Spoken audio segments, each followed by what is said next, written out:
जय हिंद दोस्तों, युगचरण चैनल में आपका हार्दिक स्वागत है। आज मैं बात करूंगा सैनिकों की, सेना के उन जवानों की जो अपनी जान हथेली पर रखकर इस देश की सेवा करते हैं। आखिर उन जवानों के लिए माननीय प्रधानमंत्री जी क्या कह रहे हैं, और मैं बात करूंगा आचार्य प्रशांत किशोर और बहुत बड़े उच्च शिक्षित व्यक्ति सैनिकों के लिए क्या कह रहा है और तमाम लोग सैनिकों के लिए क्या कह रहे हैं। यानी क्या कोई नौजवान सिर्फ पैसे के लिए देश की रक्षा करने के लिए जाता है? यदि पैसे के लिए जाता है तो आइए हम आपको इतने पैसे दे देते हैं, यदि आप नेता हैं अपने बच्चे को सिपाही बनाकर बॉर्डर में भेज दो। यदि आप कॉरपोरेट से हैं तो आप अपने बच्चे को सिपाही बनाकर भेज दो। यदि आप फिल्म जगत से हैं तो अपने बच्चे को बॉर्डर पर भेज दो। यानी कौन अपनी पैसे के लिए जान देना चाहेगा? हाँ जी दोस्तों, दुनिया में सब कुछ दे सकता है, पद दे सकता है, प्रतिष्ठा दे सकता है, धन दे सकता है, लेकिन देह कोई नहीं देना चाहता, क्योंकि देह से हर व्यक्ति, हर जानवर, हर प्रकृति का कोई भी प्राणी सबसे ज्यादा अपनी देह से प्यार करता है। और देह से प्यार नहीं करता है तो वो सेना का एक जाबाज जवान होता है। और आज मैं इसी पर पूरी बात करूंगा कि सैनिकों का, यानी सेना से नौजवानों का मोह भंग हो रहा है। आखिर इसके लिए जिम्मेदार क्या अग्निपथ स्कीम है? अब इसकी होगी अग्नि परीक्षा। तो सेना या सैनिकों के सामने कितना बड़ा चैलेंज होता है, और इस चैलेंज को निभाने के लिए मानसिक और शारीरिक रूप से आपको कितना सशक्त होना पड़ेगा। और यही बात आपके प्रधानमंत्री जी कह रहे हैं, हमारे प्रधानमंत्री जी कह रहे हैं, देश के प्रधानमंत्री जी कह रहे हैं। मैं दुनिया से 6.5 फीट का हट्टा कट्टा नौजवान ले आऊं, मुंह मांगे उसे पैसे दे दूं, फिर भी इस देश के लिए वो अपनी जान नहीं दे सकता।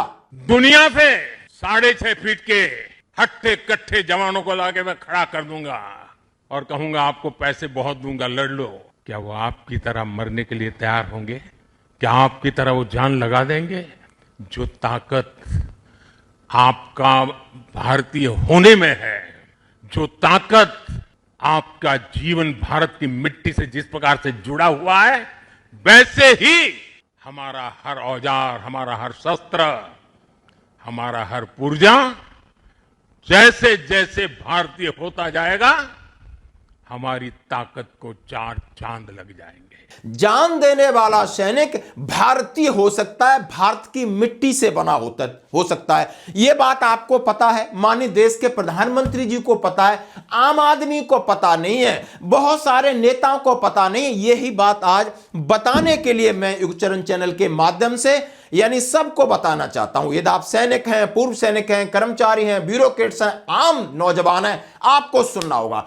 इसके बाद कहते हैं आचार्य प्रशांत किशोर। आचार्य प्रशांत किशोर के बारे में आप जानते होंगे, आईआईटी दिल्ली से इंजीनियरिंग किया है, आईआईएम अहमदाबाद से उन्होंने मैनेजमेंट किया है, सिविल सर्विसेज बड़ा एग्जाम क्लियर किया है, और उसके बाद उच्च कहते हैं दर्शन, यानी फिलोसफर हैं, जागरूकता फैला रहे हैं देश में, यानी युवाओं को एक अंधविश्वास से हटा करके तार्किक चीजों की तरफ दे रहे हैं। उन्होंने 17 प्रकार की गीता, 60 प्रकार के उपनिषद का अध्ययन करके, यानी जीवन की गहराइयों के बारे में समझाने के बाद वो कह रहे हैं कि कभी ये मत भूल नहीं करना कि पैसे के लिए लोग जान देते हैं, इसलिए सेना में भर्ती होते हैं। जब आप फौज में जा रहे हो तो आपको पहले ही पता है कि गोली खाने की नौबत आ सकती है, तो आपको तनख्वाह भी उसी मुताबिक दी जाती है। साहब आपको मैं कितने पैसे दे दूं तो आप अपनी जान मुझे दे देंगे?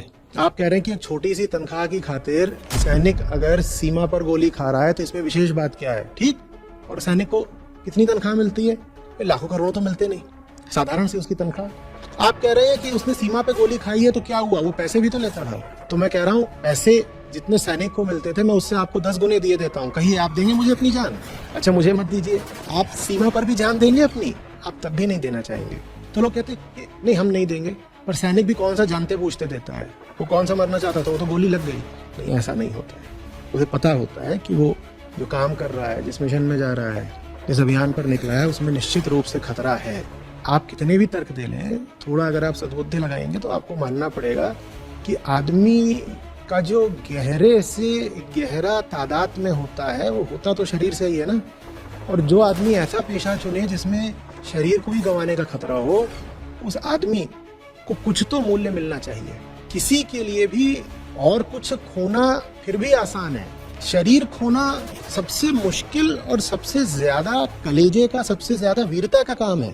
धन गंवाना, प्रतिष्ठा गंवाना, ज्ञान गंवाना, परिवार गंवाना, इन सबसे कहीं ज्यादा मुश्किल होता है देह गंवाना। जो देह गंवाने के लिए जानते बूझते तैयार हो रहा हो, उस आदमी में थोड़ी तो खासियत होगी। बहुत गहराई की बात की है। बोला हम तुम्हें बताइए आपकी जान की कीमत क्या है, मैं आपको पैसे दे दूंगा, आप जान दे दोगे। चलो आप हमको जान नहीं देते हो, हम बोल दें आप बॉर्डर पे चले जाओ, ग्लेशियर में चले जाओ, वहां पर आप अपनी जान दे देना, हम आपको मुंह मांगे पैसे देंगे।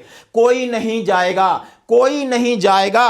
और तमाम उन्होंने बातें की। इसलिए सैनिकों को अंडर एस्टिमेट मत करिए। सैनिकों को आप कितनी सैलरी देते हैं? लाख देते हैं, करोड़ देते हैं? नहीं। एक जान देने वाला सिपाही की कीमत समझ लो सैलरी 30,000 से 35,000 है। सुविधाओं के नाम पर उसका क्या है? कौन से उसको सम्मान मिलते हैं? कौन से आप समझ सकते हो कहां सम्मान मिलता है? सिर्फ 26 जनवरी 15 अगस्त को कहीं ना कहीं सिंबॉलिक दे दिया जाता है। यहां पर बात करूं जरा टोल के बारे में।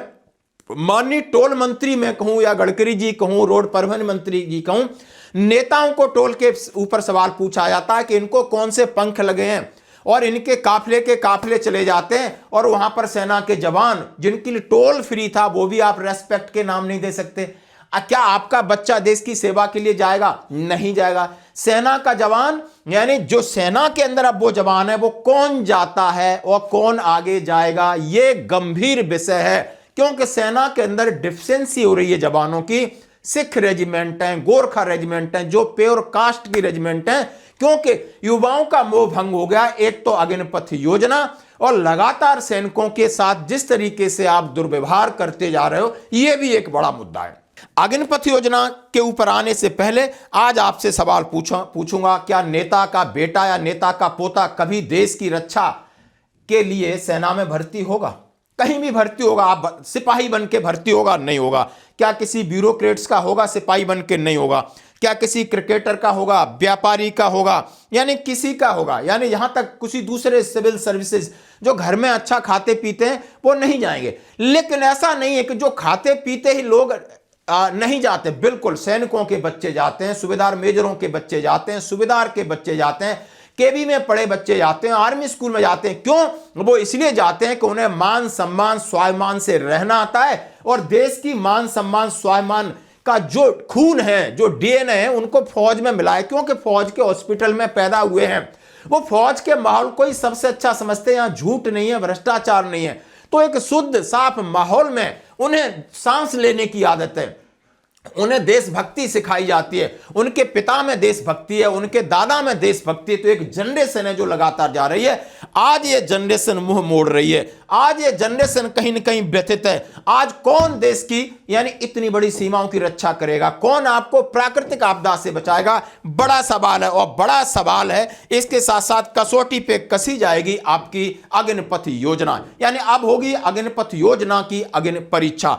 आखिर इसके बारे में जो अभी मैं बात कर रहा हूं कि पंजाब के मुख्यमंत्री जी हाथ जोड़ के पंजाब के युवाओं से निवेदन कर रहे थे, आइए अग्निपथ योजना के जरिए सेना में भर्ती हुई है, पंजाब का मान सम्मान बढ़ाइए। क्योंकि पंजाबी एक बहुत बड़े वॉरियर्स होते हैं, उनके खानदानों ने बहुत बलिदान दिया है, और उनके मिट्टी में, उनके खून, उनके कतरे कतरे में बलिदान है, और इसी के लिए उनसे आह्वान किया जा रहा है। अब आह्वान किया जा रहा है तो आप समझ सकते हो कि एक सैनिक यानी वो अग्निवीर बन के जाता है, तो उसको न तो शहीद का दर्जा, न शहादत का दर्जा, न उसके पिता को गौरव का दर्जा।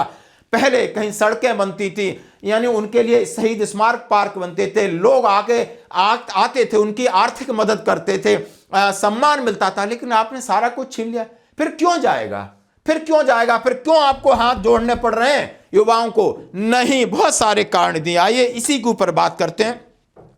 भारतीय सेना की सिख रेजिमेंट जो अपनी वीरता, गौरवशाली इतिहास के लिए जानी जाती है, वर्तमान में जवानों की कमी, युवाओं के घटते रुझान जैसी चुनौतियों का सामना कर रही है। हाल ही में जनवरी 2026 में भारतीय सेना ने पंजाब के युवाओं के लिए रेजिमेंट में शामिल होने की भावुक अपील की है। उन्होंने कहा सिख रेजिमेंट में जवानों की कमी के मुख्य कारण है अग्निपथ योजना का प्रभाव। युवाओं के बीच सेना के प्रति मोह भंग का कारण अग्निपथ योजना माना जा रहा है। यानी अनिश्चित भविष्य 4 साल की सेवा के बाद 25% को स्थायी किया जाएगा, जिससे शेष 75% के कैरियर पर सवालिया निशान। यानी आप समझ सकते हो, एक नेता एक दिन एक दिन के लिए सांसद हो जाए, एक दिन के लिए एमएलए हो जाए, उसकी पेंशन है।